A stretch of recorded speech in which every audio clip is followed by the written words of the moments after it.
Hey guys, welcome back to another episode of The Third Floor. My name is Joe, and today I'm going to be taking you through a list of the top 5 actors we'd like to see play Green Lantern in the new DCU.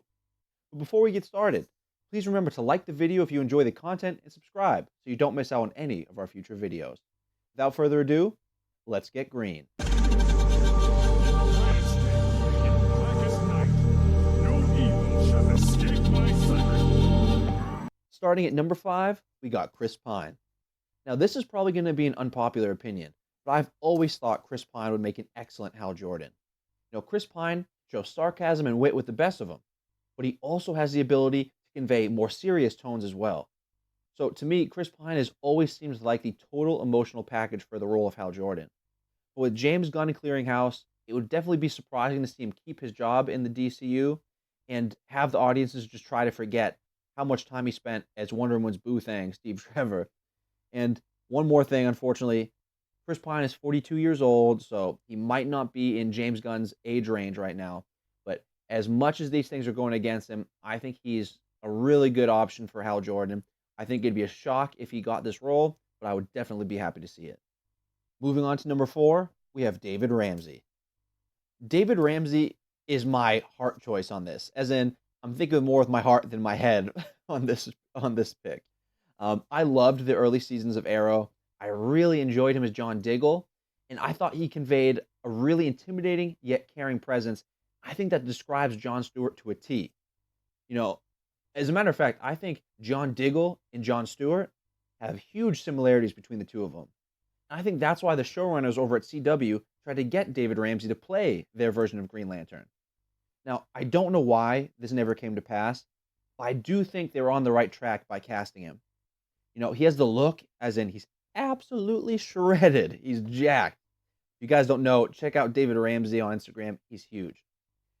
He also has proven acting chops, right? He can show a lot of different emotions. He can handle different characters. He's a dang good actor. Now, I will admit, he's getting on in years. He's a little older, and I know a lot of people won't want one of those CW guys playing one of their mainstream heroes, but I just think they left so much on the table for David Ramsey and Jon Stewart. I think it's a shame if they never give him a chance to go further on with this role. And I also think it'd be refreshing to have kind of a newer face play one of the DC's big guns. Now, I don't think casting the biggest, most famous actors going today will be a really, I don't think it'll give them a lot of success. So I'm hoping they'll choose some newer faces who already have a history of being good actors. And I think David Ramsey is one of those people. For number 3, we have Armie Hammer. Now, this guy has Hal Jordan written all over him. He has the look, the sarcasm, the physicality. He's got everything. When you look online, like you type in on Google who's going to be playing the new Hal Jordan, basically all you're going to see is articles written about this guy, pictures of this guy's face cropped onto a Green Lantern comic book character. And so basically, he's all you're going to see. I also think he's a good choice because he's a decently well-known actor, right?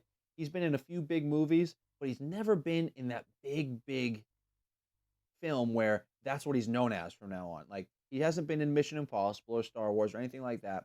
So he has all the acting experience without the baggage that comes with it. So I think that's another positive for Armie Hammer.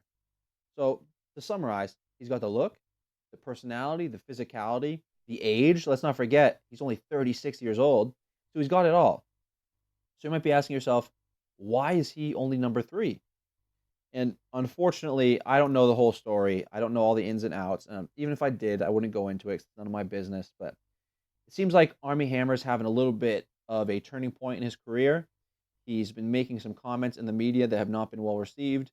He's also being accused of doing some really unsavory things in his past. We'll just say it. Now, I don't know what they are. I don't know the full extent of these things, but it just seems like he's not putting himself into a position where DC would want to put all their eggs in his basket. So as good as he is, as good of a fit as he would be, I just don't think he's in a position in his life and career right now where DC would be like, that's the guy. The next 10 years, he's going to be our guy. In reality, who knows if he's going to be acting in 1 year, let alone 10. For number 2, we have Trevante Rhodes. Now, you might know this guy from movies such as The Predator, Moonlight, and Bird Box. you haven't seen those, you might have recently seen him play Mike Tyson in the controversial TV series Mike. Now, all these outings have shown one thing for certain. This dude has the look to play Jon Stewart. He resembles the character at first glance. He also has no problem getting into good shape. I know I've harped on people being in absolutely amazing shape, but check out this guy's YouTube. He definitely has some cool workout videos out there, and you'll see this dude is diced. Um, on top of that, a lot of his performances have shown that he has a wide mastery over a bunch of different types of characters and emotions. So I don't think the rigid and aggressive Green Lantern Jon Stewart would be a problem for him. I think he could handle that pretty easily. Oh, did I also mention he's only 32 years old? So he has plenty of time to develop this character down James Gunn's 10-year plan. So keep an eye out for Trevante Rhodes in the coming weeks, months, and years. All right, without further ado, here is the person that we think should be the number one choice to play Green Lantern in the new DCU. At number 1, we have Glenn Powell. That's right, Hangman himself from Paramount's latest hit, Top Gun Maverick. You don't have to look any further than this movie to see why he would make a perfect Hal Jordan. Because you basically already played him, right? His character in Top Gun is a loudmouth pilot who wants to be the best. He starts off the movie as a jerk, but he slowly kind of works his way up, matures a little bit, and ends up being a pretty good guy by the end of the movie. Does that ring any bells to anyone? And seeing as Hal Jordan is a pilot himself, I think this may be a match made in heaven. Also add in the fact that he's proven to be willing to get into good shape. I know I mentioned that for like the 5th time this video. And he's only 34 years old, so he has plenty of fuel left in the tank for these long-term projects. So add all these things together, seems like the perfect choice. I will admit I've seen one complaint online, and it's a pretty weird one. People are looking and saying that they're not sure how his facial features would look underneath the Green Lantern mask. And that, I think that's kind of ridiculous, guys. Nobody knows how these actors are going to look underneath the mask until they do screen tests. So trying to get people away from the role because you don't think their face will look good under the mask, I just think that's kind of ridiculous. So if that's the only complaint that there is out there in the world, I think he's a pretty solid choice.